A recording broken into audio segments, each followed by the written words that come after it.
श्री इमरान प्रतापगढ़ी। बहुत बहुत धन्यवाद उपसभापति महोदय। मैं अब्दुल वहाब साहब द्वारा लाए गए इस रेजोल्यूशन के समर्थन में बात करने के लिए खड़ा हूं।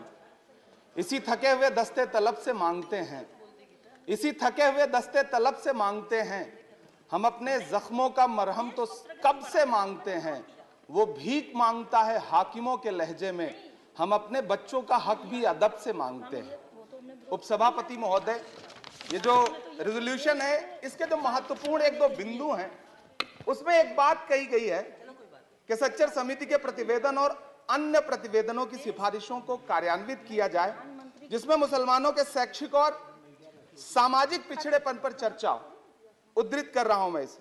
दूसरा पॉइंट है कि छात्रवृत्ति और शैक्षिक कार्यक्रमों को बहाल किया जाए और सुधारा जाए, जिससे उच्चतर शिक्षा भागीदारी में सुधार आए।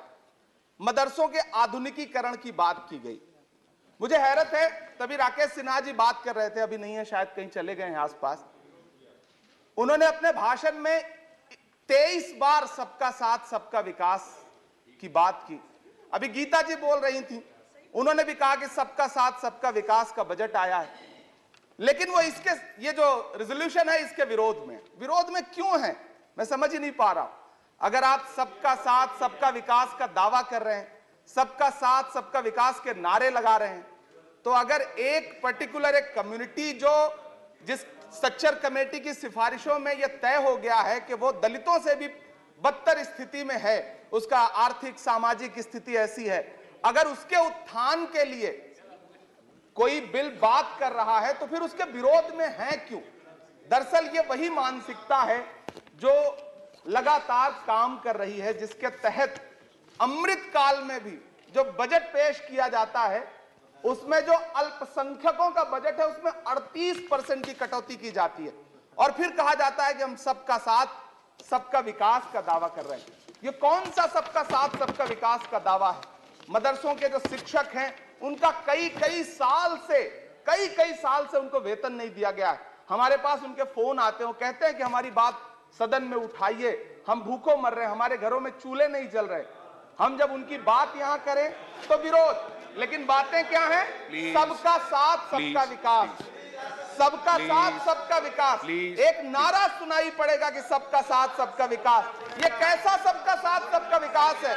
मैं सदन से यह पूछना चाहता हूं कि यहां सत्र चल रहा है उपसभापति महोदय, और इसी संसद से महज 800 मीटर की दूरी पर जंतर मंतर पर खड़े होकर के कार्यक्रम आयोजित होता है अभी 4 दिन पहले, और एक व्यक्ति वहां खड़ा होकर के सीधे आह्वान करता है कि ईसाइयों और मुसलमानों को काटना कब शुरू करोगे?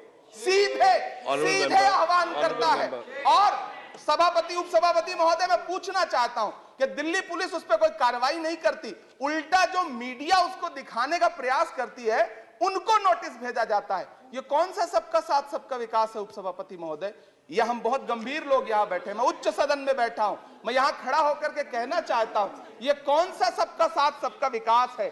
उपसभापति महोदय, इसी दिल्ली में एक सांसद पाए जाते हैं, सत्ताधारी पार्टी के सांसद हैं, वो अपने कार्यक्रमों में सार्वजनिक मंचों पे खड़े होकर कहते हैं कि मुसलमानों का आर्थिक बहिष्कार करो।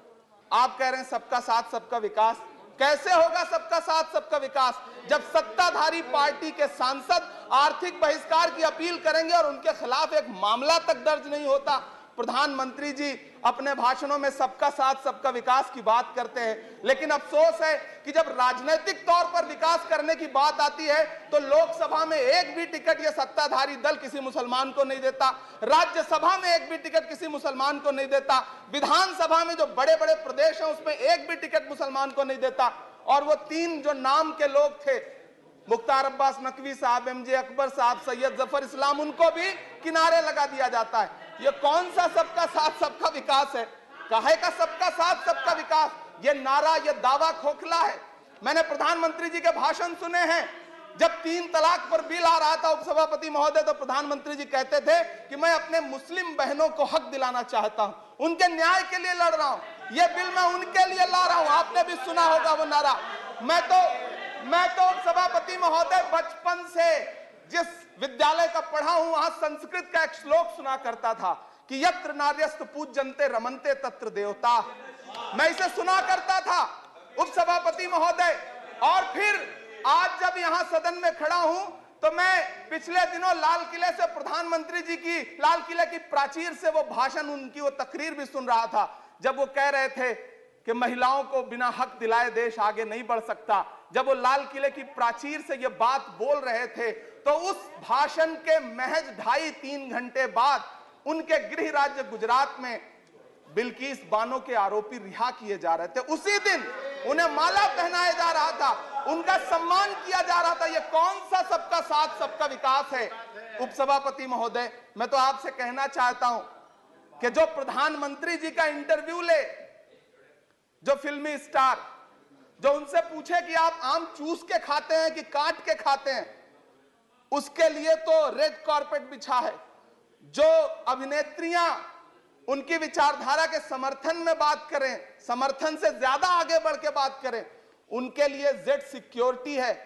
लेकिन वो शाहरुख खान जो पूरी दुनिया में भारत के तिरंगे का मान बढ़ाता है, जिसे फीफा वर्ल्ड कप में आमंत्रित किया जाता है, उसके लिए सोशल मीडिया पे किस तरह के ट्रेंड चलाए जाते हैं?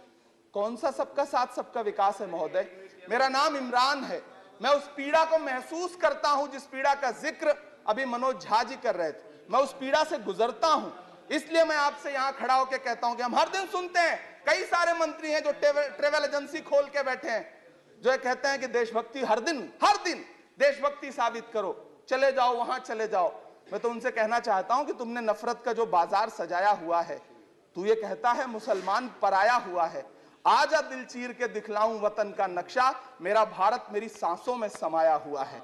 हम उसको किसी को हर दिन उसका सबूत नहीं देते फिरेंगे। ऐसे में अगर ये बिल मांग करता है कि मुसलमानों के शैक्षिक और उनके सामाजिक, उनके आर्थिक उत्थान के लिए सरकार उस पर ध्यान दे, तो फिर तकलीफ क्या है, दिक्कत क्या है? क्या आपका जो नारा है वो झूठा है? क्या सबका साथ सबका विकास का नारा सिर्फ खोखला है? बजट से तो यही जाहिर होता है, आप लगातार घटाते जा रहे हैं बजट, आप लगातार कटौती करते जा रहे हैं।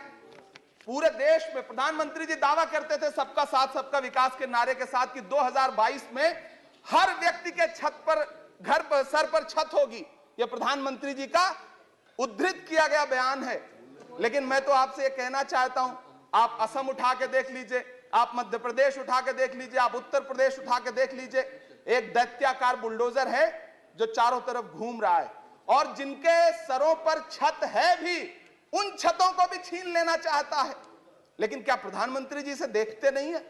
क्या भारतीय जनता पार्टी सरकार के जिम्मेदार नेता इसे देखते नहीं है कि वो बुलडोजर सिर्फ लोगों का घर नहीं कुचल रहा है, संविधान को कुचल रहा है, लोकतंत्र को कुचल रहा है। गुवाहाटी हाईकोर्ट की वो का स्टेटमेंट सुनिए आप, पटना के एक जज साहब का स्टेटमेंट सुनिए आप, फिर अदालतों का क्या काम रह जाता है? ऐसे में सबका साथ सबका विकास कैसे माना जाए? उपसभापति महोदय, मैं तो आपसे ये कहना चाहता हूं कि पूरी दुनिया में कहीं भी जब कोई अल्पसंख्यक सफल होता है, किसी उच्च पद पर पहुंचता है, तो हम सारे लोग, हमारे तमाम साथी खुश होते हैं। ऋषि सुनक जब प्रधानमंत्री बनते हैं तो भारत में जश्न मनाया जाता है, मुझे खुशी होती है।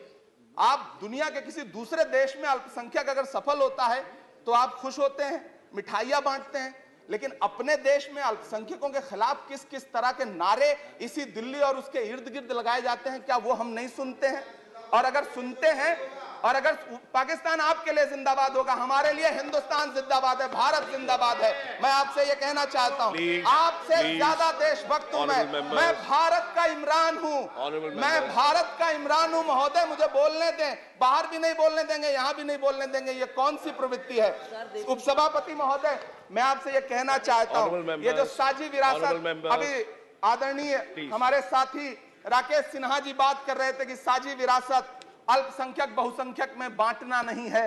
मैं उनसे कहना चाहता हूं कि आदरणीय जरा सोशल मीडिया पे तो बहुत एक्टिव रहते हैं, रोज चैनलों पर भी बैठते हैं, चैनलों पे होने वाली डिबेट का स्तर देखिए। उसको रोकने के लिए हमारी सरकार रत्ती भर भी कोई कदम उठाना चाहती है?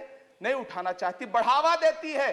ये जो जहरीली बातें करने वाले चैनल हैं, उनके जो प्रमुख एंकर हैं, उनको सुरक्षाएं दी जाती हैं, उनको रोका नहीं जाता। कौन सा सबका साथ सबका विकास है? ये बिल जिस चीज की बात कर रहा है, अभी राकेश सिन्हा जी कह रहे थे कि प्रधानमंत्री जी ने कहा तिरंगा यात्रा निकालिए।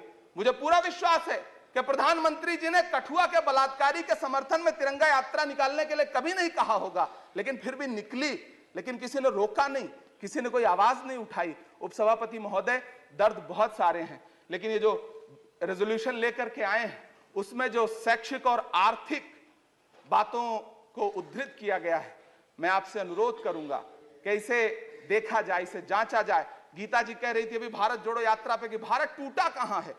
भारत टूटा नहीं है, भारत को कोई तोड़ भी नहीं पाएगा। भारत को तोड़ने का सपना देखने वालों को हमारी आदरणीय इंदिरा गांधी जी ने 2 टुकड़ों में तोड़ दिया था, बांट दिया था। भारत को कोई तोड़ नहीं पाएगा, लेकिन भारत देश में आर्थिक तौर पर, सामाजिक तौर पर जो बंटवारा करने की साजिश मौजूदा सरकार और सरकार के आनुषंगिक संगठन कर रहे हैं, जो आनुषंगिक संगठन कर रहे हैं, उनको रोकने के लिए सरकार क्या कर रही है।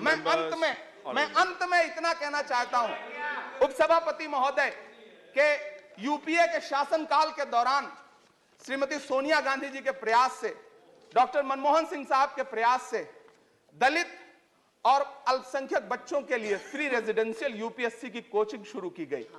हमने ये किया और इसी सरकार के दौरान एक टीवी चैनल ने एक प्रोग्राम बनाया जिसका नाम आपको पता है क्या रखा?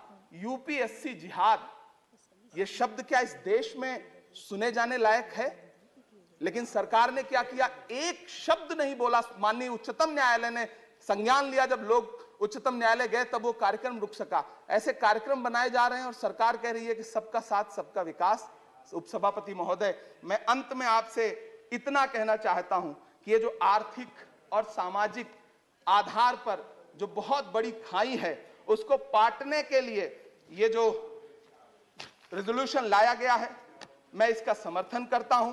तमाम वो शहर जहां अपना छोटा छोटा रोजगार है, जिनका जैसे मुरादाबाद का पीतल उद्योग, अलीगढ़ का ताला उद्योग, या देश में जो तमाम शहरों में बुनकर उद्योग है, इस सब की बढ़ोतरी के लिए, इनको आगे बढ़ाने के लिए, इन्हें संजोने के लिए ये बिल बहुत कारगर रहेगा। शैक्षिक तौर पे लोगों को आगे लाने के लिए बहुत कारगर रहेगा। तो मैं ये रेजोल्यूशन बहुत कारगर रहेगा। और मैं अपने सत्ता पक्ष के साथियों से कहना चाहता हूं कि रिश्तों की ये नाजुक डोरें तोड़ी थोड़ी जाती हैं, अपनी आंखें दुखती हों तो फोड़ी थोड़ी जाती हैं। हम भी इसी देश का हिस्सा हैं। हम आपसे अनुरोध करते हैं कि इस रेजोल्यूशन को संजीदगी से लिया जाए। मैं इसके समर्थन में अपनी बात रख रहा हूं। धन्यवाद। श्री जीवीएल नरसिम्हा राव।